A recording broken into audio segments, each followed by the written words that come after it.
Welcome to my channel Bagish education. Bagish sir উচ্চ মাধ্যমিক স্কুলের বাংলা শিক্ষক। দীর্ঘদিন ধরে আমি আমাদের স্কুল বিভিন্ন কোচিং সেন্টারে অসংখ্য ছাত্রছাত্রী সারা পশ্চিমবঙ্গ জুড়ে অনলাইন এবং অফলাইনে সফল। আমার অসংখ্য নামকরা ছাত্রছাত্রীরা আজ কিন্তু বিভিন্ন স্কুল এবং ইউনিভার্সিটি এবং কলেজে অধ্যাপনা করছে। তোমরাও সফল হবে।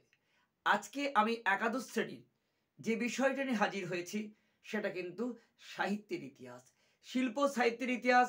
সামনেই তোমাদের উচ্চ মাধ্যমিকের সাথেই তোমাদের একাদশ শ্রেণীর পরীক্ষা শুরু হচ্ছে।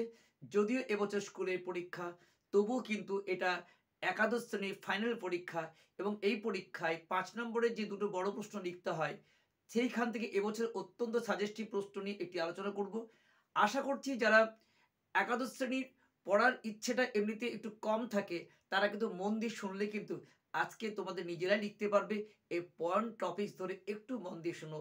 তাই আমি বলবো ভিডিওটা একটু স্কিপ না করে তোমরা অবশ্যই আজকে শিল্প সাহিত্যের ইতিহাসে বাংলা কৃত্তিবাসী রামায়ণের জনপ্রিয়তার কারণ নিয়ে আলোচনা করব। একাদশ শ্রেণীর সাহিত্য ইতিহাস গ্র্যাজুয়েশন অনার্সের স্তরে এবং রবীন্দ্র মুক্ত বিদ্যালয় উচ্চ মাধ্যমিক স্তরেও কিন্তু এই বিষয়টা গুরুত্বপূর্ণ আছে। তাই বিভিন্ন জায়গাতে এই বিষয়টা যদি ভালো করে শিখতে চাও, বুঝতে চাও, তাহলে আজকের এই ক্লাসটি অবশ্যই একটু স্ক্রিপ্ট না করে পুরোটাই মন দিয়ে শোনো। কথা দিচ্ছি তোমাদের কিন্তু আর পড়তে হবে না, শুধু এটা মন দিয়ে পড়লেই আর পয়েন্টগুলো খাতায় লিখে রাখলেই তোমরা সুন্দর করে লিখবে। আর এখানে যাওয়ার আগে একটাই কথা বলে যেতে চাই, এখনও যারা আমার পরিবারের সদস্য হওনি তারা অবশ্যই সাবস্ক্রাইব, লাইক এবং বেল আইকন অল ক্লিক করে রাখো, যাতে এই সমস্ত ভিডিও সবার আগে তোমাদের কাছে পৌঁছে যায়। যাই হোক, আর যারা আমার সদস্য আছো তাদের মোস্ট ওয়েলকাম। চলো তাহলে আজকে চলে যাই তোমাদের মূল বিষয়ের উপর আলোচনা, যেখানে তোমাদের বলা আছে যে কৃত্তিবাসী রামায়ণের জনপ্রিয়তার কারণ। কৃত্তিবাস বাংলায় প্রথম অনুবাদক এবং শ্রেষ্ঠ অনুবাদক। তোমরা জানো যে কবি মধুসূদন বলেছিলেন এই কৃত্তিবাসকে নিয়ে, এই বঙ্গের অলঙ্কার কবি কৃত্তিবাস। এবং কবি কৃত্তিবাস তার আত্মবিবরণীতেও বলেছেন যে আদিত্যবার শ্রী পঞ্চমী পূর্ণ মাঘ মাস তথি মধ্যে জন্ম লইলাম কবি কৃত্তিবাস। আদিত্যবার মানে সূর্যবার, মাঘ মাসের পূর্ণতিথি মানে বুঝতেই পারছ যে সেটা পঞ্চমী অর্থাৎ সরস্বতী পুজোর দিন কবি জন্মগ্রহণ করেন। এবং আমরা জানি এই কবি বাংলা রামায়ণের শ্রেষ্ঠ অনুবাদক। প্রশ্ন তাই হয় যে বাংলা রামায়ণের শ্রেষ্ঠ অনুবাদককে, অবশ্যই কবি কৃত্তিবাস ওঝা। এখন বাংলা রামায়ণে কৃত্তিবাসী রামায়ণটাই কিন্তু আমরা জানি আমাদের জীবনে বাঙালির ক্ষেত্রে যে রামায়ণটা সবচেয়ে গুরুত্বপূর্ণ সেটা কিন্তু কৃত্তিবাসী রামায়ণ। আদি রামায়ণ, বাল্মীকি রামায়ণ সমগ্র ভারতবর্ষের জন্য এটা জাতীয় মহাকাব্য। বাল্মীকি রামায়ণ বীর রসে ভরা, আর কৃত্তিবাসী রামায়ণ বাঙালি যা পছন্দ করে সে করুণ ভক্তি রসে আরও বিভিন্ন বিষয় নিয়ে বাঙালি পছন্দের বিষয়গুলো কৃত্তিবাস অঙ্কন করতে পেরেছেন বলেই আজও 500 বছর পরও কৃত্তিবাসী রামায়ণ সমানভাবে জনপ্রিয়। যতদিন না পর্যন্ত বাঙালির জীবনের স্টাইলটা বদলে যাবে না, ততদিন কৃত্তিবাসী রামায়ণের জনপ্রিয়তা বিন্দুমাত্র হ্রাস পাবে না। দরিদ্রের পর্ণকুটির থেকে একদম ধনীর প্রাসাদ পর্যন্ত কৃত্তিবাসী রামায়ণ সমানভাবে জনপ্রিয়। তাহলে দেখে নিই চলো কৃত্তিবাসী রামায়ণ বাংলায় কেন এত জনপ্রিয়, তা পয়েন্ট আউট ধরে আলোচনা করলে তোমাদের কিন্তু মনেই গেঁথে যাবে। প্রথমেই দেখো আমরা বলছি করুণ রস।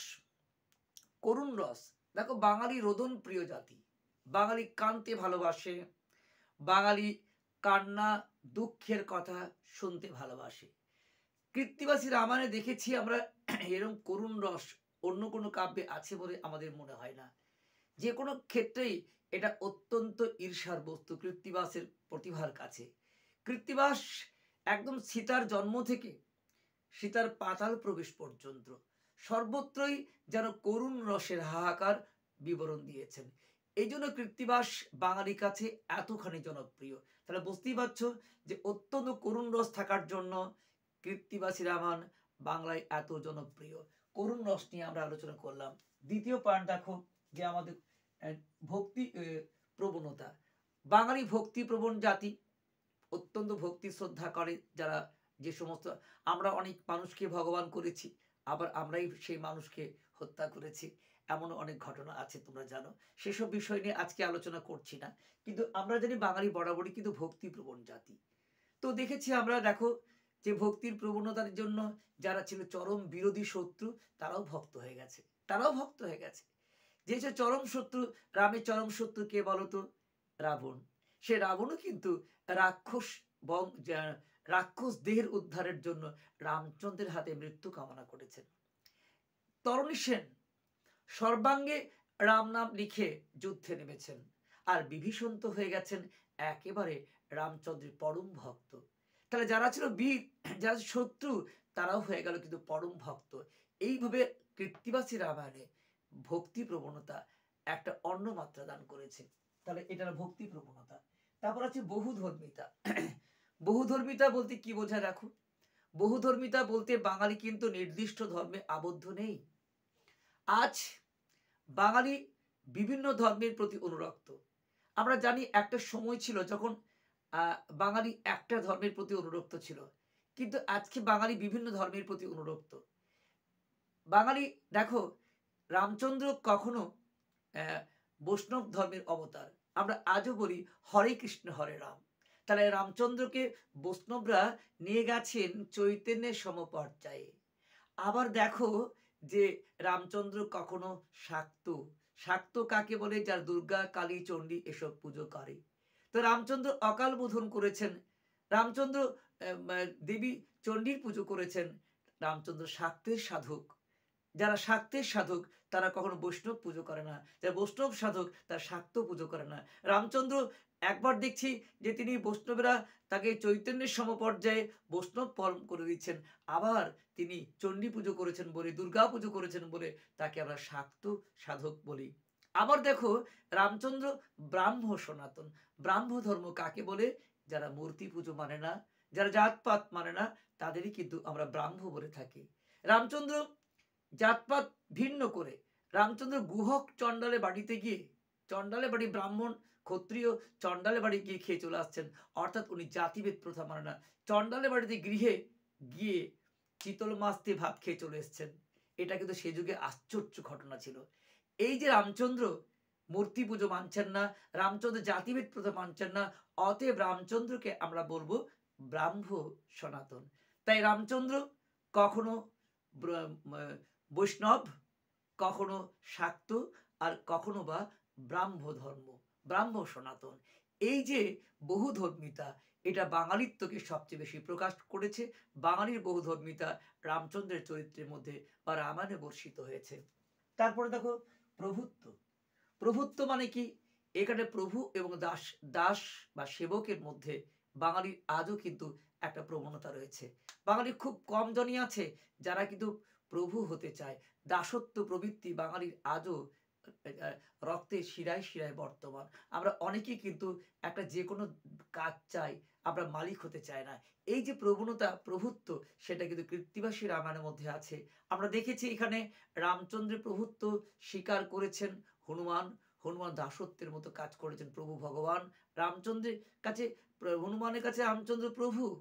এমনকি দেখেছি আমরা রামচন্দ্রকে তার ভাই ভরত, তিনিও তার প্রভুত্ব স্বীকার করে সিংহাসনে 14 বছরের জন্য পাদুকা স্থাপন করে রাজ্য শাসন করেছেন। লক্ষণ তো সেবকের মতো কাজ করেছেন, সারা 14 বছর ধরে ওই বনে গিয়ে থেকেছেন, তার সেবা করেছেন। এই যে প্রভুত্ব সেবা, এটা কিন্তু রামায়ণের পাতায় অতি অসাধারণভাবে বর্ণিত হয়েছে। বাঙালির এই প্রভুত্ব কৃত্তিবাসী রামায়ণ সুন্দর করে অঙ্কিত করেছেন। তাহলে আমরা দেখিয়ে দিলাম প্রভুত্ব কোথায় আছে। তারপর দেখো পারিবারিক রীতি। পারিবারিক রীতি মানে কি? বাঙালির পারিবারিক রীতি। আমরা বাঙালি আনা পড়ছি।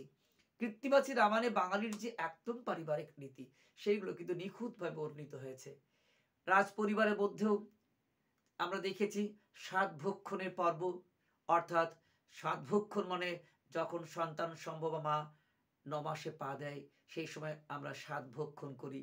অর্থাৎ আবার সন্তান জন্মানোর পর 5 দিনে পাঁচুটি, 6 দিনে ষষ্ঠী, 7 দিনে লত্তা, 8 দিনে আটকলাই, অন্নপ্রাশন, সমস্ত বিষয়গুলোকে একদম নিখুঁতভাবে 21শে ষষ্ঠী, এই সমস্ত পারিবারিক যে রীতিগুলো আছে বাঙালিদের ক্ষেত্রে, সেইগুলো কিন্তু কৃত্তিবাস তার রামায়ণের পাতায় অঙ্কিত করেছেন। তাই এই যে রীতিগুলো আমরা বললাম, সাতভক্ষণ, তোমার পাঁচুটি, ষষ্ঠী, লত্তা, সেটারা নামকরণ, এই সমস্ত বাঙালি রীতিকে সুন্দরভাবে অঙ্কিত করেছেন। তাই কৃত্তিবাস বাঙালির কাছে এত বেশি জনপ্রিয়। তারপরে দেখো কুটিলতা। কুটিলতা বাঙালির চরিত্রের একটা বড় দিক। জানো, বাঙালি পৃথিবীর মধ্যে সবথেকে কুটিল জাতি বলে যদি কিছু আছে, সে কিন্তু বাঙালি জাতি। বাঙালি জাতি কি বলতো, চক্রান্ত করে, বাঙালি জাতি স্বার্থপর, বাঙালি জাতি নিজের সন্তান সন্ততির প্রতি যত জোর দেয়, অন্যের প্রতি হিংসা করে। বাঙালি এমন এক জাতি যে নিজের ছেলেকে রাজা হবে আর অন্যের ছেলে বনবাসে চলে যাবে। এই ধরনের প্রবণতা, যোগ্য মানুষও বনবাসে চলে যাবে, এই প্রবণতা কৃত্তিবাসী রামায়ণে আছে। দেখো, কৃত্তিবাসী রামায়ণে আছে যে কুজি মন্থরার পরামর্শে যখন দশরথের কোনো রোগ হয়েছিল, তখন রানী কইকেয়ী সেবা করেছিল এবং বলেছিল আমি দুটি বর চাইব। আর সেই দুটি বরে প্রথম বরে তারই ছেলে ভরতকে সিংহাসনে বসাতে হবে, আর দ্বিতীয় বর অনুযায়ী যিনি যোগ্য এবং বড় উত্তরাধিকারী, সে রামচন্দ্রকে 14 বছরের জন্য বনে চলে যেতে হবে। আর তার ছেলে ছোট হয়েও রাজা হবে, আর বড় ছেলের বনবাসে যাবে। এই যে আমার ছেলে হবে রাজা আর পরের ছেলে বনবাসে, এই নোংরা মনোবৃত্তি বাঙালির আজও আছে। কৃত্তিবাসী রামায়ণের ক্ষেত্রে সেই কুটিলতা, স্বার্থপরতা অতি সুন্দরভাবে বর্ণিত হয়েছে। তারপরে দেখো আসছে খাদ্য। খাদ্য জানো, বাঙালি ভোজন প্রিয় জাতি, বাঙালি খাদ্য রসিক, বাঙালি খাদ্য খেতে ভালোবাসে। তো কৃত্তিবাসী রামায়ণে আমরা এত সুন্দর সুখাদ্য পেয়েছি যা কিন্তু অন্য কোথাও পাই না। একে সুন্দর সুন্দর খাদ্য পেয়েছি আমরা, কচুরি, জিলাপি, পাঁপড়, এই সমস্ত সুখাদ্যগুলো কৃত্তিবাসী রামায়ণে জিভে জল আনে। রসিক প্রিয়, খাদ্য রসিক বাঙালির কাছে আমরা জানি রামচন্দ্র নিজেও স্থির থাকতে পারেনি। একটু আগে বলেছি যে চিতল মাছের গন্ধ পেয়ে উনি চলে গেছেন একজন চণ্ডালের বাড়িতে। তাই বাঙালি খাদ্য পেলে যে কোনো জায়গায় যেতে পারে। এই সুরসিক, খাদ্যপ্রিয়, ভোজন রসিক বাঙালিকে কৃত্তিবাস অত্যন্ত নিবিষ্ট মনে অঙ্কন করেছেন। তাই বাঙালি প্রিয় কবি কৃত্তিবাস। তারপরে আছে অবাস্তবতা। অবাস্তবতাটাও তোমরা জানো বাঙালিদের মধ্যে একটা আজও বৈশিষ্ট্য। বাঙালি ভীষণ পরিমাণে অবাস্তবতা ভালোবাসে, বাঙালি অ্যাডভেঞ্চারে বিশ্বাসী, বাঙালি অবাস্তবতা বিশ্বাসী, বাঙালি কল্পনায় বিশ্বাসী। বাঙালি এই বৈশিষ্ট্যগুলো কিন্তু কৃত্তিবাস তার রামায়ণের মধ্যে অতি সুন্দর করে অঙ্কিত করেছেন। দেখো, আমরা যদি কিছু আলোচনা করি সেটা নিশ্চয়ই এখনো গোগ্রাসে বাঙালি গিনে অবাস্তব কল্পনীয় বিষয়। তোমরা নিশ্চয়ই রামায়ণ পড়ে জেনেছ যে অনেক অবাস্তব বিষয় যেগুলো বাল্মীকি রামায়ণে নেই, সেগুলো উনি সংযোজন করেছেন। যেমন গুহক চণ্ডালের কাহিনী মূল রামায়ণে নেই, গণেশের জন্ম মূল রামায়ণে নেই। এই সমস্ত কাহিনীগুলো বাঙালির মনোরঞ্জন করবে বলেই কৃত্তিবাস এই অবাস্তব কিছু কিছু তত্ত্ব আমাদের কাছে এনেছেন। এগুলো তোমাদের কিছু কিছু হলো জানতে হবে। দেখো, আমি মনে করে দিচ্ছি, যখন আমাদের মেঘনাদকে বধ করতে গিয়ে লক্ষ্মণ নিজেই ধরাশায়ী হয়ে গেছেন, জ্ঞান হারিয়ে ফেলেছেন, মৃত সঞ্জীবনী পাতা আনতে হবে তবে বাঁচবে আমাদের লক্ষ্মণ।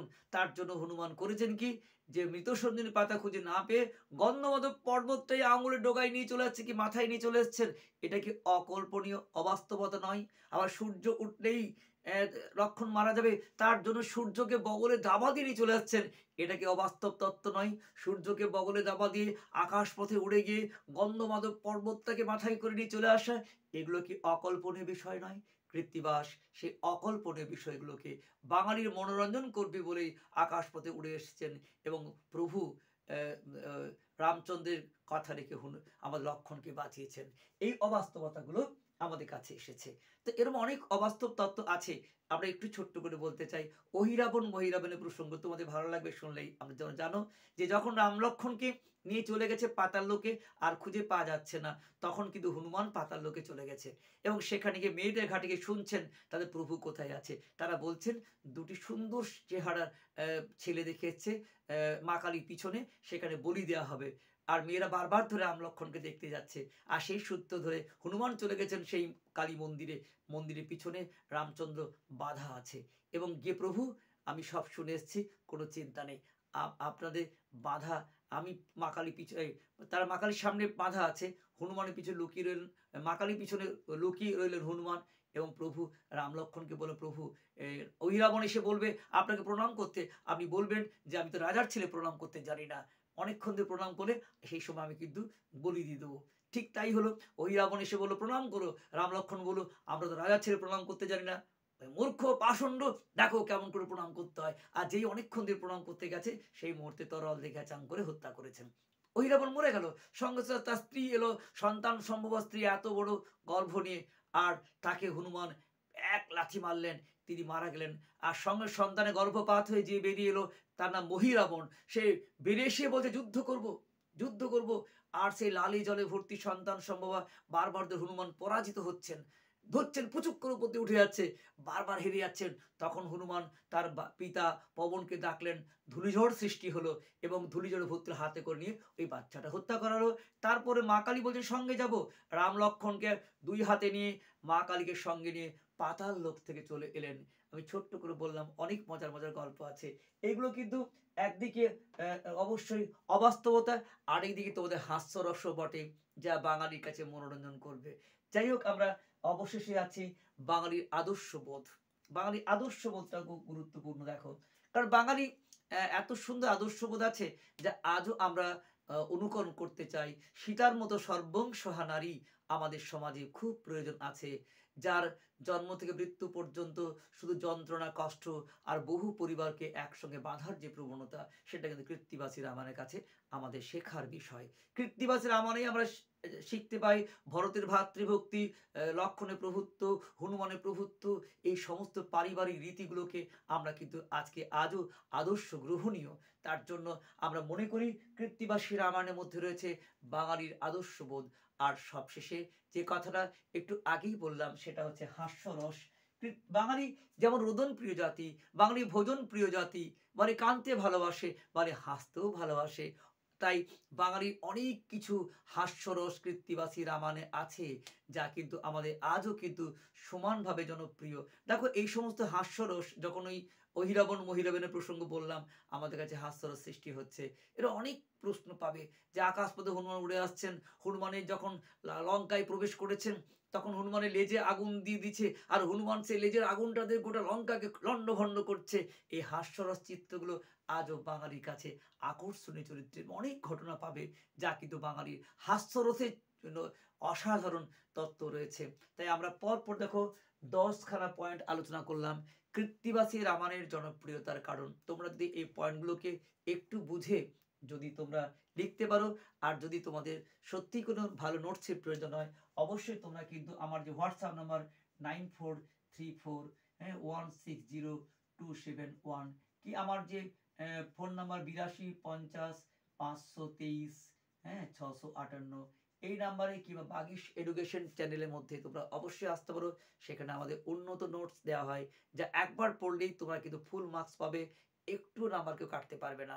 যদি পয়েন্ট 5 নাম্বারে 10টা করতে পারো আর দুটো কোটেশন দিতে পারো, আমি প্রথমেই বলেছি এ বঙ্গের অলঙ্কার কবি কৃত্তিবাস, কিংবা তোমরা যদি আত্মবিবরণী অংশে যোগ্যরা আদিত্যবাদ শ্রী পঞ্চমী পূর্ণ মাঘ মাস তিথি মধ্যে জন্ম লইলাম কবি কৃত্তিবাস, এই অলঙ্কার কিছু দিতে হবে, তবে কিন্তু সৌন্দর্য বৃদ্ধি হবে।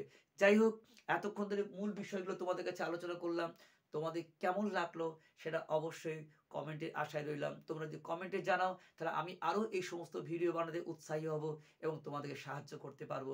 যারা একাদশ শ্রেণীর ছাত্রছাত্রী আছো তারা, এবং আপার লেভেলে গ্র্যাজুয়েশন স্তরে মাস্টার ডিগ্রি যারা পড়ছো তাদের ক্ষেত্রেও যদি, বা রবীন্দ্র মুক্ত বিদ্যালয়ে উচ্চ মাধ্যমিক স্তরে যারা আছো তারাও যদি এর থেকে কিছুমাত্র উপকার পাও, এবং তোমরা অবশ্যই জানিও কমেন্টে, তোমাদের চাহিদা আমি পূরণ করব। এই পর্যন্ত সকলে ভালো থেকো, বেস্ট অফ লাক। আমি সকলের সুস্থতা কামনা করে আসছি তোমাদের নেক্সট ভিডিওতে। এই পর্যন্ত সকলে ভালো থেকো, সুস্থ থেকো।